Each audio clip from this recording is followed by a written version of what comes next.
E ao terceiro dia fizeram-se umas bodas em Caná da Galileia, e estava ali a mãe de Jesus. E foi também convidado Jesus e os seus discípulos para as bodas. E faltando vinho, a mãe de Jesus lhe disse: não tem vinho. Disse-lhe Jesus: mulher, que tenho eu contigo? Ainda não é chegada a minha hora. Sua mãe disse aos serventes: fazei tudo quanto ele vos disser. E estavam ali postas 6 talhas de pedra para as purificações dos judeus, e em cada uma cabiam 2 ou 3 almudes. Disse-lhes Jesus: enchei de água essas talhas, e encheram-nas até em cima. E disse-lhes: tirai agora e levai ao mestre-sala. E levaram. E logo que o mestre-sala provou a água feita vinho, não sabendo de onde viera, se bem que o sabiam os serventes que tinham tirado a água, chamou o mestre-sala ao esposo e disse-lhe: todo homem põe primeiro o vinho bom, e quando já tem bebido bem, então o inferior, mas tu guardaste até agora o bom vinho. E Jesus principiou assim os seus sinais em Caná da Galileia, e manifestou a sua glória, e os seus discípulos creram nele. Depois disto, desceu a Cafarnaum, e ele e sua mãe, e seus irmãos, e seus discípulos, e ficaram ali não muitos dias. Até aqui a leitura da palavra de Deus. Oremos.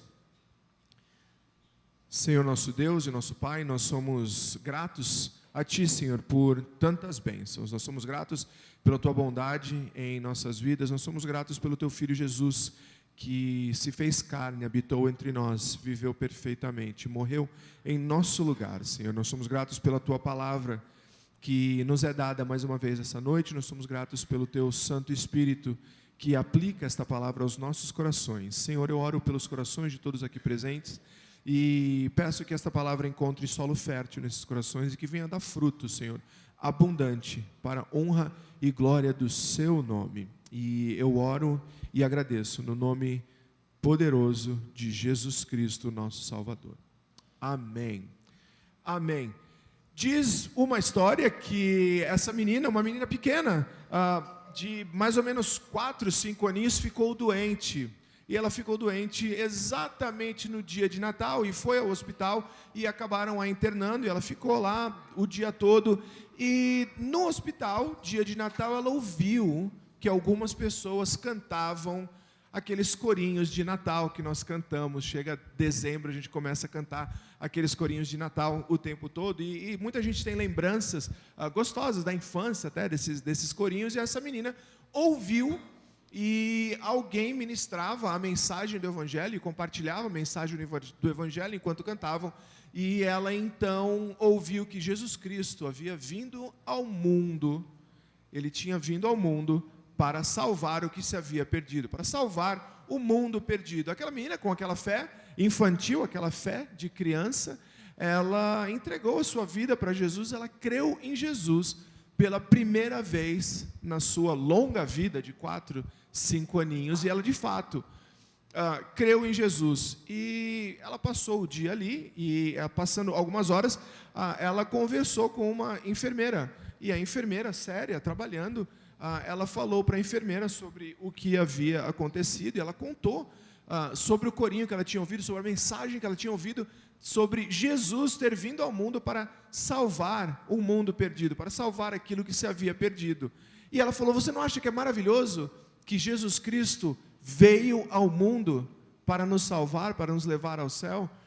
E a enfermeira, no meio do dia de trabalho, a enfermeira, de maneira séria, a enfermeira disse: eu conheço essa história, sim, essa história já é antiga.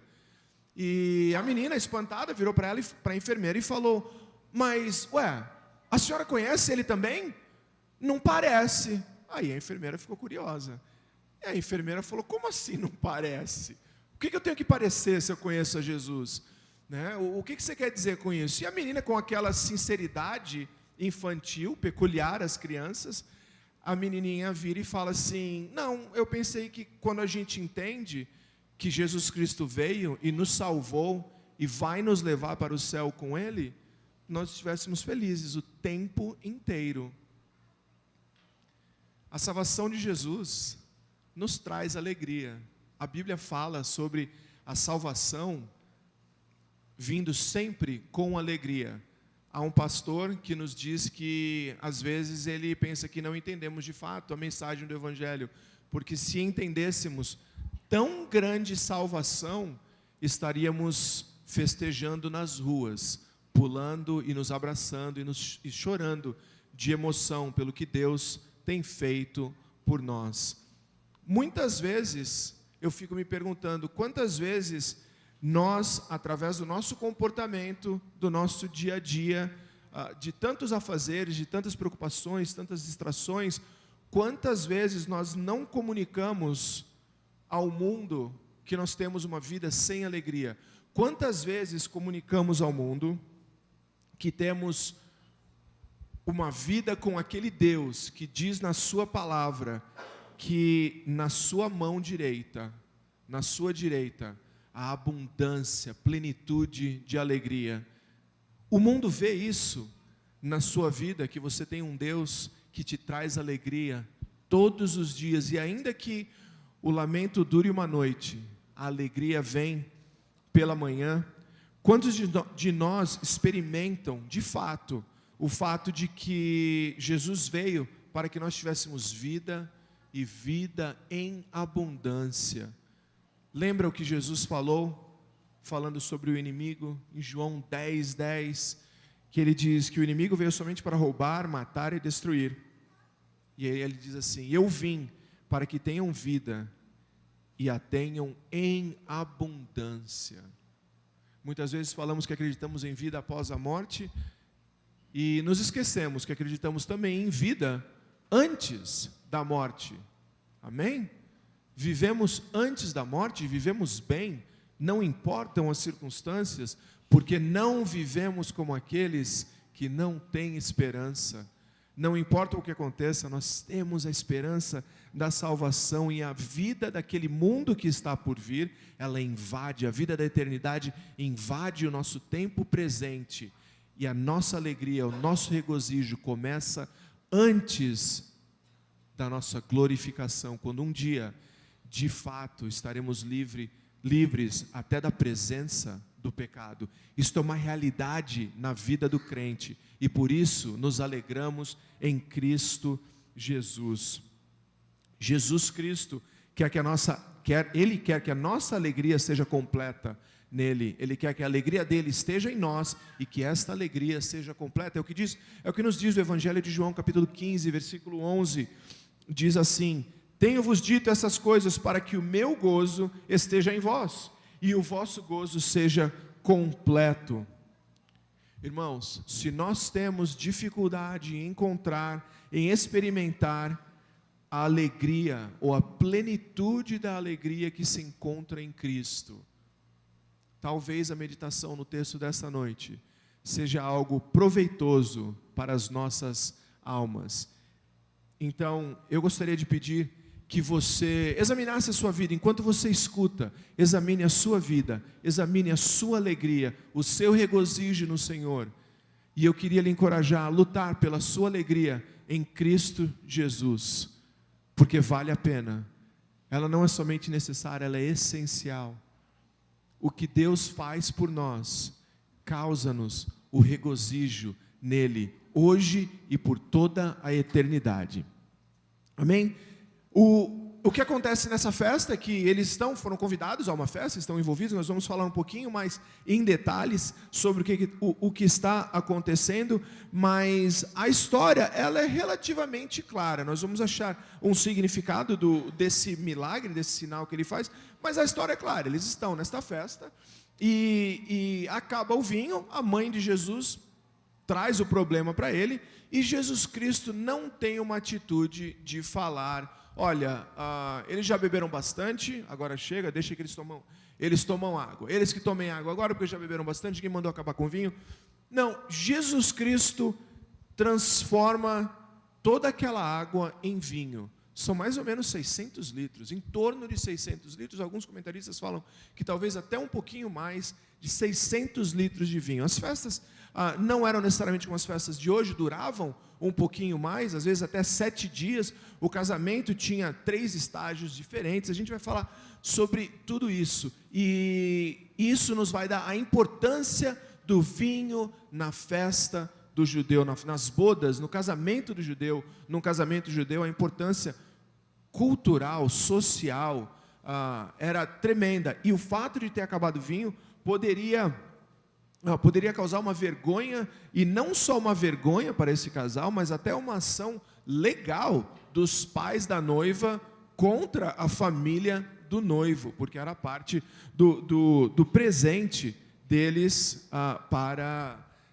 a noiva, para a família da noiva e para a noiva também. Essa é uma história interessantíssima, porém, não vamos nos deter nos detalhes que são periféricos, talvez, né? Porque há muitos assuntos que podem sair desse texto, mas alguns detalhes não são necessariamente o ponto principal da história, são apenas parte da história que podemos falar sobre eles, mas para os nossos propósitos hoje não falaremos extensivamente sobre eles. É uma história simples e interessante que você percebeu que não há nenhuma menção sobre quem é o noivo ou a noiva, ou sobre quem é essa família, se eles são pessoas importantes, ricas, pobres. Há algumas inferências que podem ser feitas. Talvez acabou o vinho, talvez eles não fossem uma família de grandes posses, mas não há menção de quem é a família, ou de quem são essas pessoas que se casam essa noite. Não há nenhuma menção de como a festa de casamento foi alterada, ou como os convidados responderam ao milagre, ou se eles até ficaram sabendo deste milagre, ou como foi feito. João não nos fala nem como o milagre foi feito. Se Jesus orou, não faz uma menção a nada. Em algum momento, essa água virou vinho. O foco não é na parte espetacular do milagre. O foco é na glória de Jesus Cristo que foi revelada nesta festa, nesta noite, nesta celebração. Jesus Cristo não chamou toda a festa para vir, todo mundo para a festa, para a música, para a dança. Todo mundo vem aqui, checa a água, como num show de mágica em Las Vegas. Dá uma checada nessa água aqui, eu toquei nessa água, eu toquei nesse jarro. Jesus não faz nada disso. Ele simplesmente fala: enche de água, e aí então chama o mestre-sala. Somente isso. Não houve nenhum espetáculo, e ainda assim Jesus Cristo revelou a sua glória. A palavra que João usa aqui, que ele chama esse milagre, é sinal. Ele não chama de milagre. Todos os sinais, eles de fato são milagres. O milagre, e existem algumas palavras, você também talvez lembre da palavra maravilha, sinais e maravilhas. O apóstolo João fala disso. A Bíblia usa esses nomes para milagre, mas eles têm aspectos diferentes. É interessante que o apóstolo São João tenha escolhido a palavra sinal em vez de milagre, porque de fato foi uma intervenção, um milagre, uma intervenção sobrenatural de Deus sobre as leis da natureza, correto? Qual foi a última vez que você deixou um copo de água na cozinha, voltou e era vinho? Se isso aconteceu, alguém te enganou. A água não transforma em vinho assim do nada, tá bom? Se isso aconteceu, alguém estava querendo pregar uma peça em você lá na sua casa. Mas isso não acontece. Deus intervém sobrenaturalmente sobre as leis da natureza, e isso é o que a gente fala, o que a gente chama de milagre. De fato, isso aconteceu, foi uma ação milagrosa de Deus. Porém, um sinal, quando se fala sinal, significa algo mais, tem um significado além do que está acontecendo no contexto imediato. E é importante que nós saibamos interpretar isso, saibamos entender e fazer de maneira responsável, da maneira que a Bíblia interpreta a Bíblia. Eu não tenho o direito de ter meus devaneios que venham a contradizer a Bíblia e ter interpretações coloridas e animadas que não tenham nada a ver com a Bíblia, mas a Bíblia se interpreta para nós. O Espírito de Deus usa a palavra de Deus para interpretar a palavra de Deus. E João chama de sinal, o que nos indica que João vê um outro significado além deste fato histórico, que de fato aconteceu, que se você estivesse nessa festa, você poderia ter visto, você poderia ter provado desse vinho, você teria visto esse mestre de cerimônias espantado com a qualidade do vinho. Sim, de fato aconteceu, mas aponta para outra coisa que nós vemos imediatamente, que é a glória de Cristo, que foi revelada. Tá bom? Então, lembre-se disso. A ideia de sinais, maravilhas, nesse caso, é um sinal que aponta para outra coisa. Muitas vezes, um sinal, uma maravilha, um milagre, tem um significado que está mais óbvio. Fica um pouquinho mais óbvio para a gente, um pouquinho mais visível imediatamente. Por exemplo, no capítulo 6, por exemplo. Jesus Cristo alimenta, o milagre da multiplicação dos pães, ele alimenta talvez 15 mil pessoas, talvez até mais, porque o texto fala que existiam 5 mil homens naquele lugar, porém, creio eu que não existia somente homens, tinha muita gente lá, e Jesus Cristo multiplica o pão e alimenta todas aquelas pessoas, e aí logo em seguida, naquele mesmo capítulo, logo em seguida, ele fala, eu sou o pão da vida. Então, fica bem claro o sinal, para que o sinal estava apontando. No capítulo 8, por exemplo, Jesus diz, eu sou a luz do mundo. Termina aquela história do capítulo 8, imediatamente o capítulo 9 começa e Jesus abre os olhos a um cego de nascença. Cura esse cego, dá a visão a esse cego, dá luz à visão desse cego. Fica claro que o capítulo 8 estava apontando para o capítulo 9. No versículo 25 do capítulo 11, por exemplo, Jesus Cristo diz, eu sou a ressurreição e a vida. Aquele que crê em mim, ainda que morto, viverá. Imediatamente, ele ressuscita a Lázaro. Correto? Ao contrário, ele ressuscita a Lázaro e ele diz que ele é a ressurreição e a vida. Claramente a ressurreição de Lázaro apontava para a última ressurreição, para algo muito maior do que o que estava acontecendo naquele momento na história. Para interpretar este sinal, é importante que a gente olhe o contexto imediato. E, por exemplo, no capítulo 1, se você tiver a sua Bíblia, uma página para trás, capítulo 1, versículos 16 e 17, nós lemos as seguintes palavras. Porque todos nós temos recebido da sua plenitude e graça sobre graça. Porque a lei foi dada por intermédio de Moisés. A graça e a verdade vieram por meio de Jesus Cristo. Termina aqui o versículo 17. E aí você vê imediatamente um contraste entre a lei e a graça. Entre Moisés e Jesus. Esse contexto de contraste entre a lei e a graça, entre o Antigo Testamento e a graça do Novo Testamento, ele não termina em nenhum lugar no capítulo 1. E ele segue ao capítulo 2 também. E esse acontecimento dessa festa parece nos fazer a mesma comparação entre lei e graça. O contraste com Moisés e a lei coloca o foco sobre as bênçãos da nova aliança que Jesus oferece. A ideia de plenitude enfatiza as abundantes bênçãos que Jesus nos oferece e nos traz através da cruz, através da sua vida perfeita, morte inocente e ressurreição para a nossa justificação. Somos feitos co-herdeiros com Ele de todas as coisas. Para todo o sempre reinaremos com Ele. A ideia de plenitude nos fala sobre isso. No contexto após, esse é o contexto antes do que aconteceu nessa festa. No contexto imediato, após essa história, nós vemos o Senhor Jesus indo ao templo, chama de ladrões, o que eles andavam fazendo, um covil de ladrões, o que eles andavam fazendo com o templo, e expulsa todos de lá e limpa aquela área toda, faz um chicote, tira todo mundo dali, tá bom? E também ele está falando sobre o que eles transformaram, os líderes religiosos transformaram a religião judaica em algo completamente externo, algo completamente não espiritual, algo monetário, físico, que pouco tinha a ver com Deus.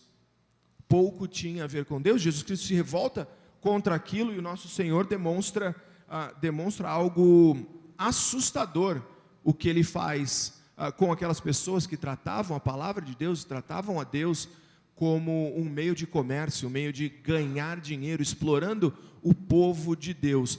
Mas tem a ideia da religião que virou simplesmente uma religião morta, que significava tudo menos um relacionamento vivo com o seu Deus libertador através da sua palavra.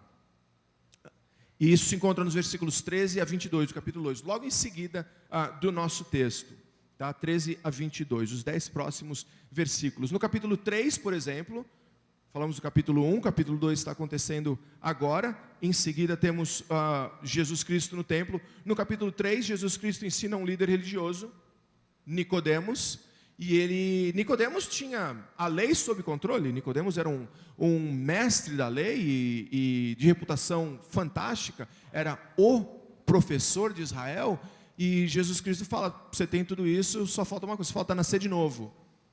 Não era somente cumprir os rituais de purificação, cumprir certas coisas, mas é necessário nascer de novo, relacionamento de fato, interno, espiritual, de coração, de amor, de afeição, de obediência com Deus. E Jesus Cristo fala isso para eles no capítulo 4.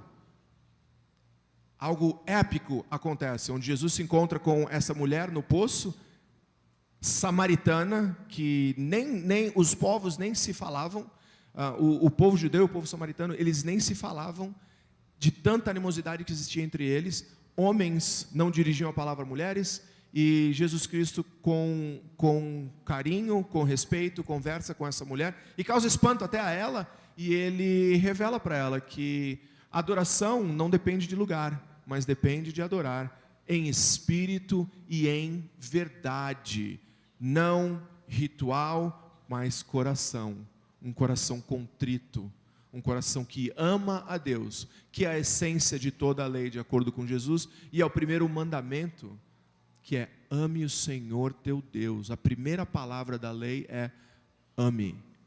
Ame o Senhor teu Deus. Porém, a religião havia tomado conta do relacionamento deste povo com Deus. Rituais de purificação. Você já imaginou essas talhas? Essas talhas comportavam em torno de 600 litros de água, todos para purificação, para os rituais judaicos. No capítulo 1 nós vimos o contraste entre a lei e a graça. No capítulo 2, Jesus faz este sinal. A liberdade que eu tenho de interpretar dessa maneira é a palavra que o apóstolo João usa, sinal, que nos indica que está apontando para algo mais, para algo que é além deste texto, desse evento que aconteceu na história. Não somente, sim, Jesus Cristo salvou essa festa, salvou esse casal de uma vergonha perante a sua comunidade. Porém, a alegria que ele trouxe para esta festa é uma figura, uma ilustração, um prelúdio da alegria que o Senhor Jesus traz na vida de todos aqueles que vêm a Ele, da presença do Senhor Jesus na sua e na minha existência, a alegria dele sendo feita completa em nós.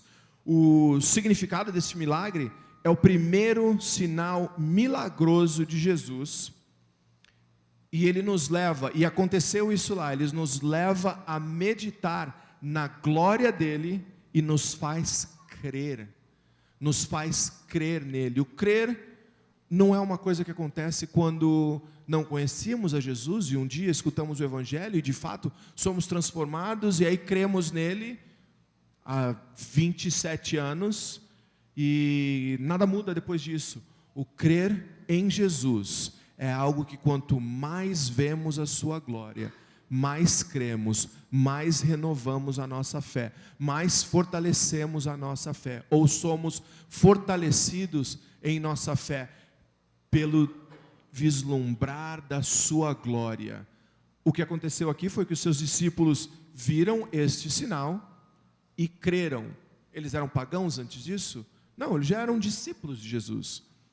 Porém, ao ver a glória de Deus, creram no Senhor Jesus. Em alguns versículos antes disso, no capítulo 1, um deles fala: vem ver, nós encontramos o Messias. Venha, nós encontramos, eu encontrei o Messias. Mas ele não tinha ideia das maravilhas que seriam feitas ainda perante os seus próprios olhos. Amém? Nós vemos, por exemplo, a promessa do reino messiânico, a ideia de vinho, da abundância de alegria, é uma marca do reino messiânico, e o povo entendia dessa maneira. E, por exemplo, no capítulo, tem muitos versículos que a gente pode ler, mas no capítulo 25 de Isaías diz o seguinte: promete, ó Senhor dos exércitos, preparará um farto banquete para todos os povos neste monte, um banquete de vinhos envelhecidos, escolha peças com medula e refinado, envelhecido vinho. Joel 2:19 e 24 diz assim: o Senhor vai responder e dizer a seu povo: eis que vou enviar você de grão, óleo e vinho novo, e você será satisfeita integralmente com eles, e nunca mais você será uma reprovação entre as nações. Os pisos de debulha serão cheios de grãos, e as cubas transbordarão com o novo vinho e óleo. Promessa do reino messiânico no futuro, aonde parte das bênçãos que Deus dará ao seu povo, que o Messias trará ao seu povo, é a abundância de vinho, essa figura do vinho. Se você está prestando atenção, você provavelmente deve estar pensando em coisas assim, mas com tanto vinho assim no reino messiânico, com tanto vinho assim nessa festa, as pessoas não vão ficar inebriadas, não vão ficar bêbadas, não vão perder o controle, não vão perder a sobriedade. E se você fez essa pergunta é uma boa pergunta, é uma pergunta que devemos de fato considerar, porque o Senhor Jesus é o Messias. E como assim nós temos um Messias que traz vinho para uma festa onde todo mundo está ficando bêbado? Existem algumas considerações que nós devemos fazer nesse sentido, e uma delas é que sim, o vinho era alcoólico. Eu creio que o versículo 10 implica na ideia do vinho ser alcoólico. Não era suco de uva. A palavra grega tem uma palavra para suco, a língua grega tem uma palavra para suco, e João não usou. João usou a palavra para vinho, literalmente é vinho, e sim, era alcoólico. Porém, não era necessariamente tão alcoólico quanto o vinho dos nossos dias. Existiam maneiras de diluir, e me parece, pelo que o mestre Sala fala, que quanto mais a festa vai, mais aguado o vinho ia ficando. Acho que no começo tinha um pouquinho menos de água, e depois que o pessoal já tinha, o paladar já não está mais tão apurado, ia se aguando mais. Em geral, era em torno de 1 parte de vinho e 3 de água, em geral. Não era tão alcoólico como o nosso, ou como nos nossos dias. Outra consideração a fazer: sim, obviamente era possível das pessoas se embriagarem, porque inclusive, se ninguém ficasse bêbado, Jesus não teria sido acusado de ser beberrão, correto? As pessoas sim se embriagavam, e claro, a palavra de Deus condena a embriaguez veementemente. Naquela época não era diferente, e culturalmente a embriaguez era condenada também, biblicamente, culturalmente, socialmente, era algo que era visto de maneira negativa. Então, obviamente, Jesus Cristo, nem o mestre Sala não estão endossando ou encorajando a bebedeira, de maneira alguma, porque se esta é uma interpretação válida, nós acabamos de colocar a Bíblia em conflito com ela mesma. E Jesus Cristo crê que a Bíblia é inspirada, logo é inspirada por Deus. Logo, se a Bíblia está em xeque, logo o Senhor Jesus está em xeque. O Senhor Jesus não tem credibilidade, porque Ele acreditava neste livro. Ele acreditava no Antigo Testamento inteiro, que era a Bíblia que Ele tinha nos dias dele.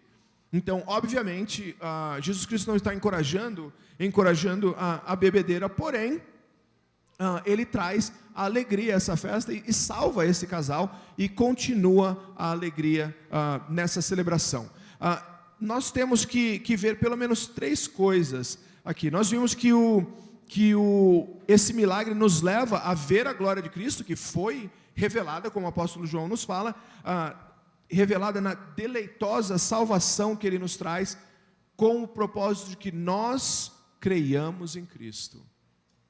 Jesus Cristo, o apóstolo São João escreveu esse evangelho com o propósito de que nós víssemos a Cristo e então creiássemos nele, que venhamos a crer em Jesus Cristo e termos vida eterna em Jesus Cristo. Capítulo 20, versículo 31, que Jesus fez muitos outros sinais, porém esses foram escritos para que creiam no Senhor Jesus e crendo nele tenham a vida eterna.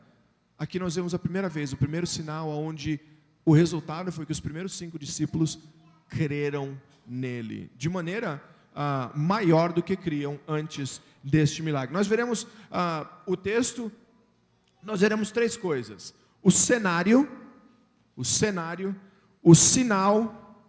e o significado.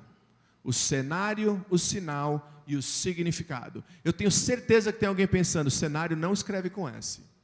Cenário é com C, não é com S.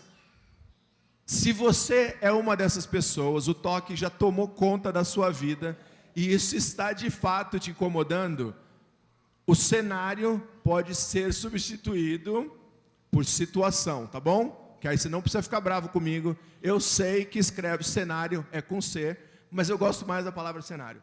O cenário, tá bom? Qual é o cenário? Este casamento.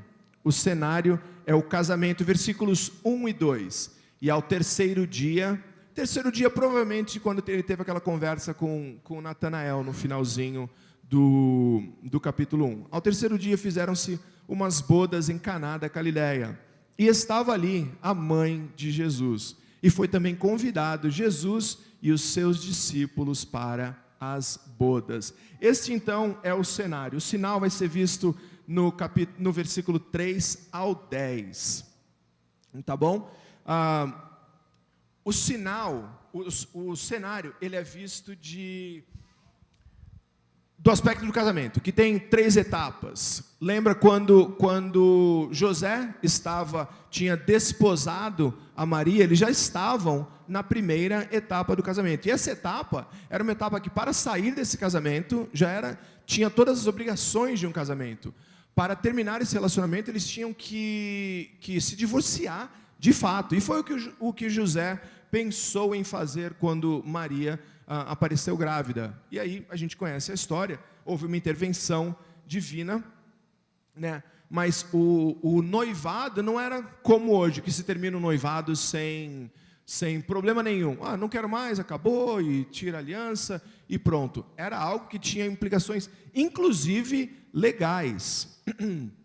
Tinha implicações, inclusive legais. O segundo aspecto era o aspecto de que o segundo aspecto, a segunda fase, que o noivo e os amigos do noivo, os padrinhos, mais ou menos, do noivo, iam até a casa da noiva e então depois de 1 ano nessa primeira fase, levariam a noiva e algumas amigas, as damas de honra, digamos assim, para a casa do noivo. Essa segunda fase do casamento. E aí então a terceira fase é a fase que nós encontramos agora, onde tem essa festa, muitas vezes que durava 1 semana de pura celebração, uma festa que já existia a ideia de Deus e o seu povo, o marido e a esposa. Já existia isso. A segunda fase, a terceira fase, então todos eles têm essa ideia de que o casamento, ele aponta, ele ilustra o relacionamento de Deus e o seu povo. Claro, ficou muito mais clara no Novo Testamento, Efésios 5, mas na cabeça do povo judeu, na cabeça do povo de Deus, isso está acontecendo e é algo sério. Dentro dessa festa, a mãe de Jesus vem para ele, e aqui a gente já entra um pouquinho no sinal. Já passamos pelo cenário, Jesus e seus discípulos todos lá, eles foram convidados, né? Jesus não é um estraga-prazeres, ele prova isso trazendo o vinho de volta para a festa, e ele prova isso também pelo fato de que ele foi convidado, né? Ele foi convidado para a festa. Se ele fosse um estraga-prazeres, ninguém quer um estraga-prazeres na sua festa. Ninguém convida o estraga-prazeres, a menos que seja aquele primo que não tem jeito, você tem que chamar, porque senão vai pegar mal. Não era o caso de Jesus, a gente nem sabe quem era que estava casando. O apóstolo João não contou para a gente quem é que estava casando. E aí então, a mãe de Jesus vem para ele e ela é chamada de mãe de Jesus. E ela vem para ele e fala isso. Acabou o vinho, não tem vinho, não tem vinho. E Jesus Cristo responde para ela, a gente vai falar um pouquinho sobre a resposta dele, mas essa parte do sinal, ela vai se repetir, ela vai se dividir em mais ou menos 3 partes. O pedido de Maria a Jesus, a ordem de Jesus para os servos e também os comentários do mestre de cerimônias. O pedido: Jesus, acabou o vinho. Assim que ela ficou sabendo. O que nos faz pensar que provavelmente ela estivesse envolvida com a organização da festa. Isso talvez nos diga que talvez algum parente dele estivesse casando, mas definitivamente alguém da comunidade. Era um evento para a comunidade, tá bom?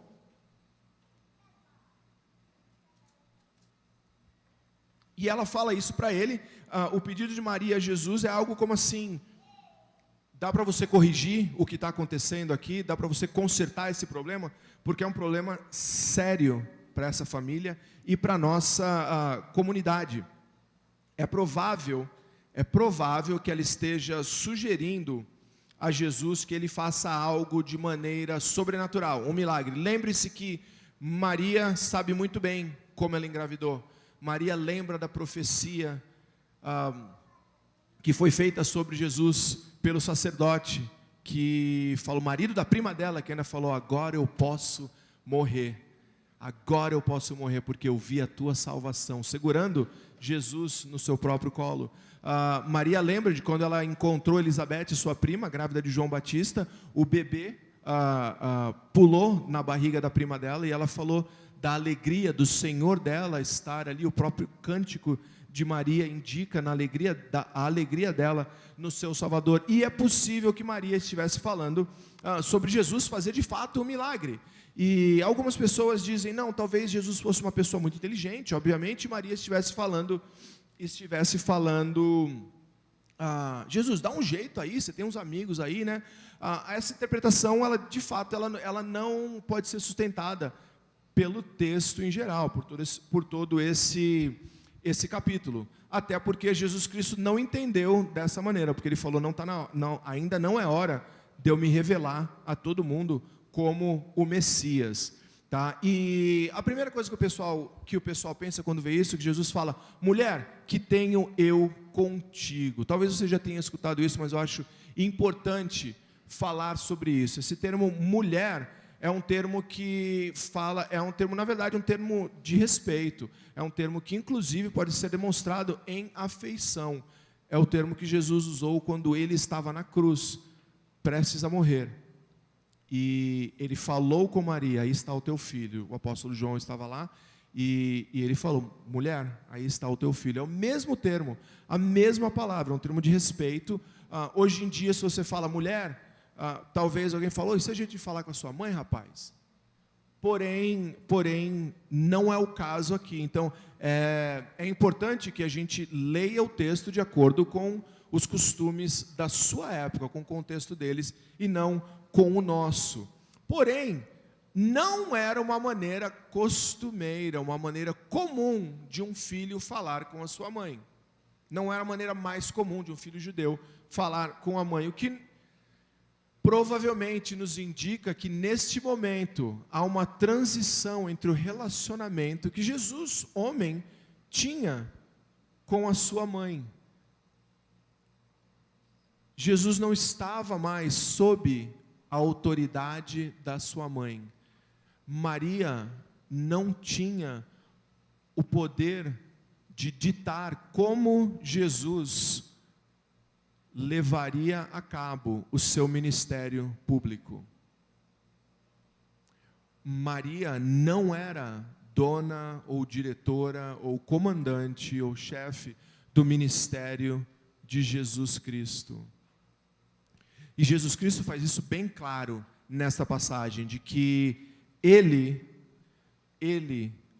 dirige o ministério dele. Esse é o primeiro milagre, o primeiro sinal feito de maneira pública, apesar de não ter sido algo grande que todos ficaram sabendo, mas era o início do seu ministério público. E aqui fica claro que Jesus é que decide o seu ministério e não Maria.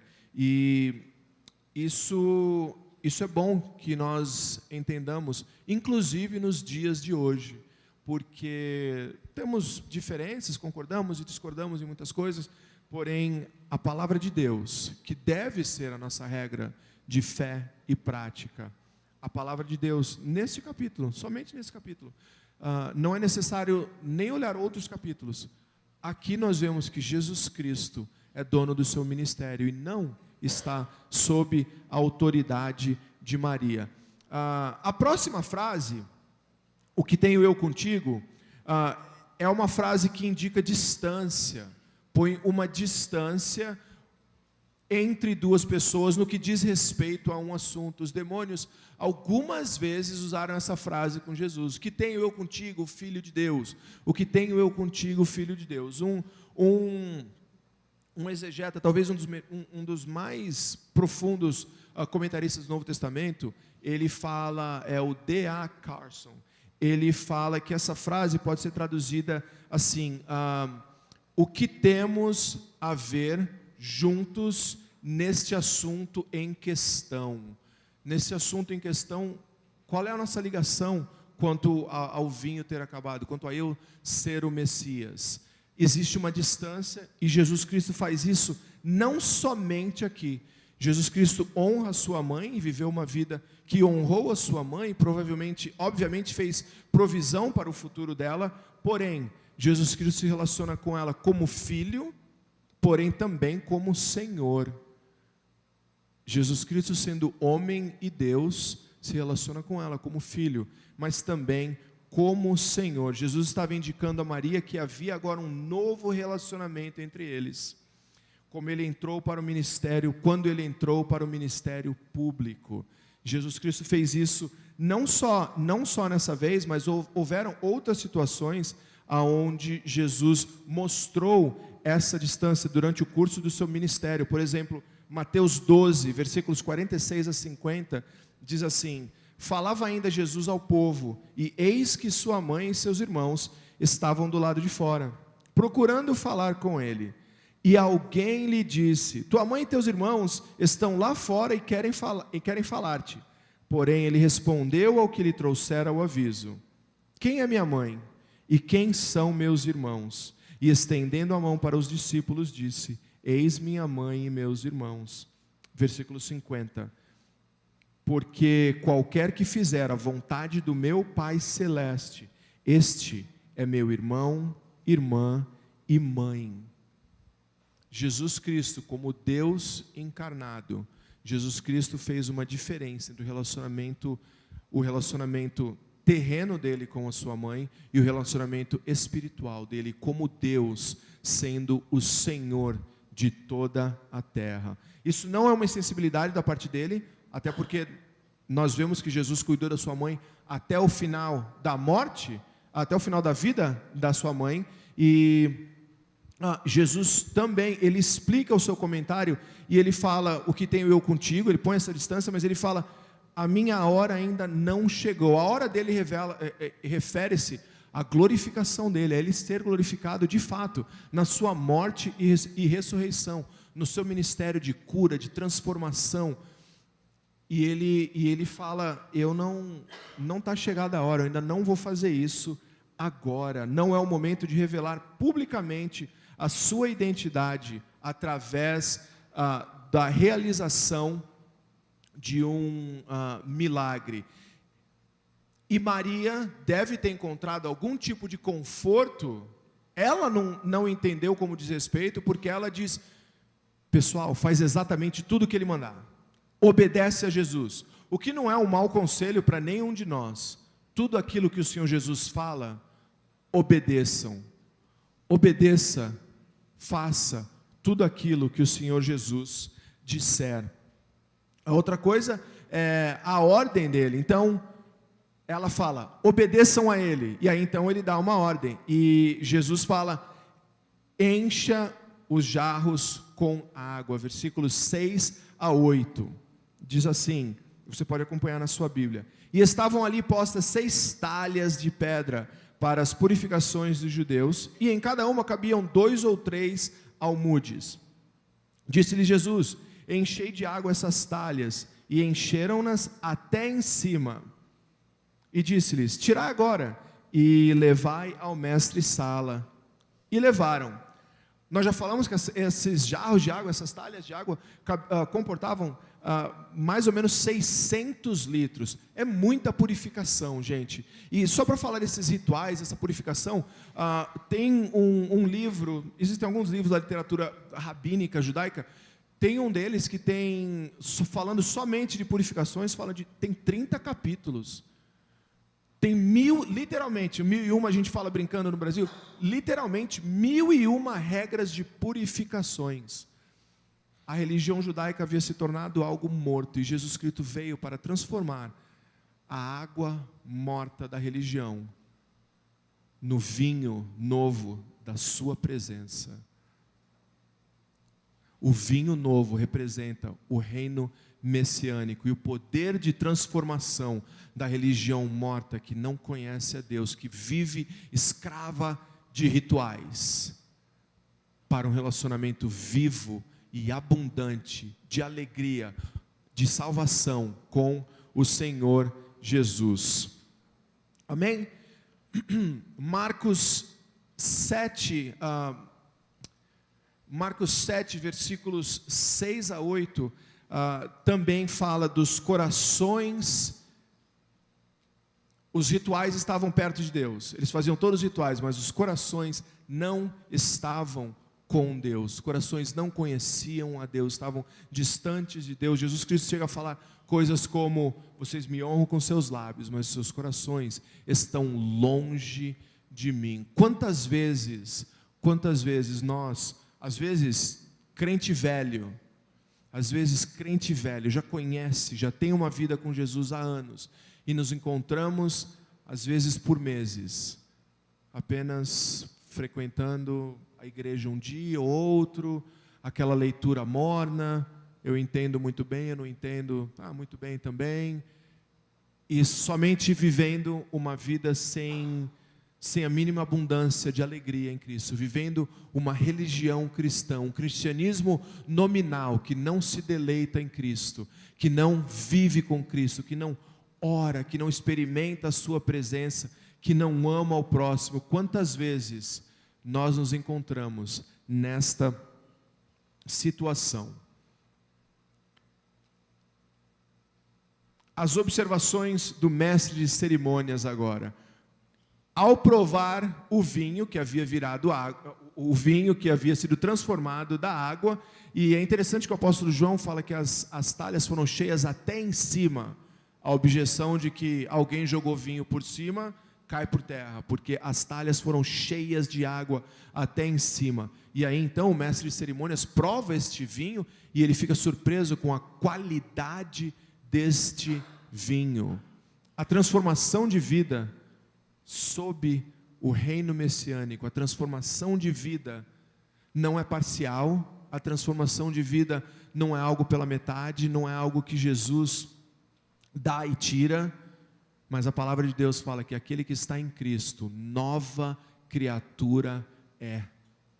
Nova criatura é. E quando o mestre Sala ele sente o sabor desse vinho, a primeira coisa que ele fala é isso, que todos guardam o vinho, todos usam o vinho mais caro, de melhor qualidade, no começo, e deixam o vinho mais fraco para o fim da festa. Mas este noivo fez ao contrário. Eu não sei nem se o noivo sabia do que estava acontecendo, mas isso foi feito ao contrário. E muitos comentaristas, ou vários deles que eu vi estudando esse texto, eles fazem a analogia do mundo, do pecado, do inimigo, que é sempre ao contrário. O pecado sempre começa bom, né? O pecado sempre começa bom. O mundo sempre te oferece o que você vai gostar no começo, e aí então você entra nessas práticas e sentimentos e palavras, vai se envolvendo, se enredando, e aí então o inimigo mostra o que ele de fato tem para você, de fato aonde esses comportamentos vão te levar. Jesus faz o contrário, aonde Sem Ele, vivemos num mundo de aflições, um mundo quebrado pelo pecado. Porém, quando Ele entra em nossas vidas, Ele transforma as nossas vidas. E ainda que vivamos uma vida num mundo que não foi completamente restaurado, Ele progressivamente transforma as nossas vidas. E um dia, a restauração completa virá. O mundo quebrado será restaurado completamente. Já não haverá mais choro, morte, luto, pranto ou dor. Nunca mais. Somente melhora até a perfeição. O inimigo, que é uma falsificação, oferece exatamente o contrário, para nos enredar, buscando como um leão que ruge em volta da sua presa, buscando a quem pode tragar. Assim faz o inimigo, assim faz o mundo, assim faz o próprio pecado que ainda habita em nós. Mas o Senhor Jesus nos transforma. Amém por isso. Amém por isso. Glória seja dada ao nome deste Deus que nos salvou e nos transforma e nos traz para o seu reino. O significado, esse milagre aponta para a glória de Jesus como Filho de Deus. Jesus é revelado como Filho de Deus nesta noite, no capítulo 2, ele é revelado como Filho de Deus nesta noite, em 2018. O propósito deste milagre ter sido feito é para que você vislumbre a glória de Cristo e mais uma vez creia. O propósito de Deus ter determinado esse milagre desde antes da fundação do mundo é para que você, essa noite, nesta igreja, vislumbre a glória de Cristo e, vislumbrando a glória de Cristo, creia nele. Amém? Creia em Cristo. O propósito do apóstolo João em escrever este sinal neste capítulo era para que nós, ao ler, sejamos impactados espiritualmente pelo Espírito de Deus, através da palavra de Deus. Jesus Cristo fez diante dos discípulos muitos outros sinais que não estão escritos neste livro. Estes, porém, foram registrados para que creiais que Jesus é o Cristo, o Filho de Deus, e para que crendo tenhais vida eterna em seu nome. Qual foi o resultado para os 5 discípulos dele que estavam ali? O que a palavra fala sobre eles? Que eles creram, que eles, ao presenciar o milagre de Cristo, a glória de Cristo, a fé deles foi fortalecida. Nós precisamos disso, nós precisamos buscar a glória de Deus e termos a nossa fé fortalecida. Há tantas maneiras de vermos a glória de Deus na comunhão dos santos, na leitura da palavra, na vida de oração, no amar ao próximo. Tantas maneiras de vislumbrarmos a glória de Deus e sermos fortalecidos.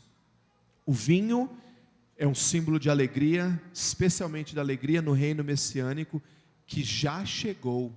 Ele não está completo, mas o reino messiânico já é chegado, o reino de Deus. Jesus Cristo Ele é o Filho de Deus que traz a alegria transformadora da salvação.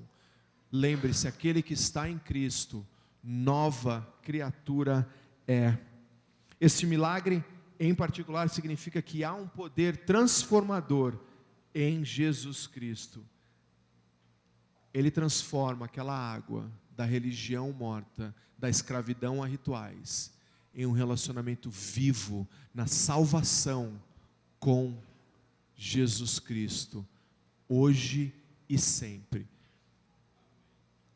Ele transforma a água do judaísmo no vinho do cristianismo, a água da Cristo-ausência no vinho da Cristo-presença, que não se acaba, que não se extingue em nossas vidas. A riqueza e a plenitude da vida eterna em Cristo.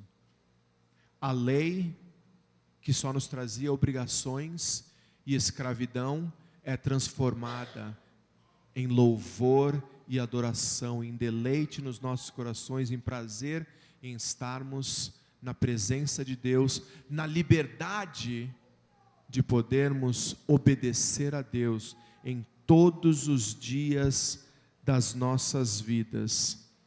Esse milagre revela Jesus como Criador, aquele que tem poder sobre a natureza, que nada lhe escapa. Isso fortalece a nossa fé, porque Ele tem todo o poder e toda a sabedoria, toda a ciência. Se Jesus Cristo não operou um milagre de alguma transformação que você precisa, que você deseja, que você pediu, é porque neste momento Ele julga que não há nada melhor para você, para a sua eternidade, para a sua santificação, do que estar na situação que você está nesse momento. Romanos 8:28 continua sendo verdade, que todas as coisas cooperam para o bem daqueles que amam a Deus e são chamados segundo o seu propósito. Isso nos encoraja, porque nosso Deus não é um Deus que é impotente, mas Ele é um Deus que é onipotente. Ele pode todas as coisas. Eu queria pedir a vocês, na aplicação do nosso sermão, que você pense, aplicação simples, como você vislumbra a glória de Deus, como você busca esse contato com a glória de Deus, com o Filho de Deus sendo revelado. Você tem lutado pela sua alegria em Cristo Jesus? Como anda o seu nível de alegria, de regozijo na palavra de Deus, na presença de Deus?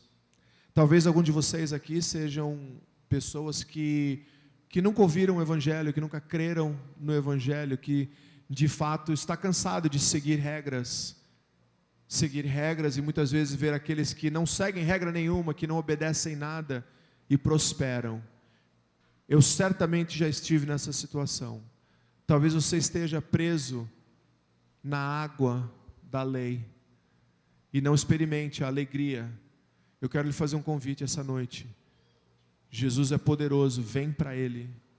Vem para Jesus para que a sua vida seja de fato transformada e você experimente, ao vislumbrar a glória de Cristo, você experimente a alegria verdadeira e eterna, que nunca se acaba, uma alegria que você nunca experimentou. Talvez você aqui essa noite seja uma pessoa que de fato já conhece a Cristo, mas se encontra numa fase de frieza, uma fase onde você escuta dessa alegria, e você já está como salmista, orando: restaura em mim a alegria da tua salvação. Talvez você seja essa pessoa essa noite. Em mais alguns momentos eu vou orar para a gente terminar a nossa mensagem. Eu queria lhe encorajar, meu irmão, minha irmã. Jesus Cristo é poderoso para transformar de fato a sua vida, de fato a vida de regras mortas e religião, sem um relacionamento com Ele. Ele pode te dar vida, somente Ele pode transformar tudo e a todos. Confie nele, vem a Ele. Eu termino com um versículo de Mateus 11:28, que diz assim: vinde a mim, todos que estáis cansados e abatidos, e eu vos darei descanso. Venha a Cristo.